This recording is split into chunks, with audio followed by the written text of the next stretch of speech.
کیا فرماتے ہیں علماء دین و مفتیان شرع متین اس مسئلے میں کہ کیا مقتدی کے لیے بھی نماز جنازہ کی تکبیریں کہنا ضروری ہیں؟ بسم اللہ الرحمن الرحیم۔ الجواب بعون الملک الوہاب، اللہم ہدایت الحق والصواب۔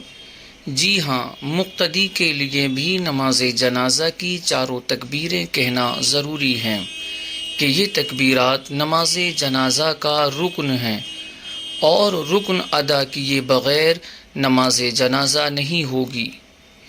نیز ان میں سے ہر تکبیر رکعت کے قائم مقام ہے، اور جس طرح رکعت والی نماز رکعت چھوڑنے سے فاسد ہو جاتی ہے، اسی طرح نماز جنازہ بھی تکبیر چھوڑنے سے فاسد ہو جائے گی۔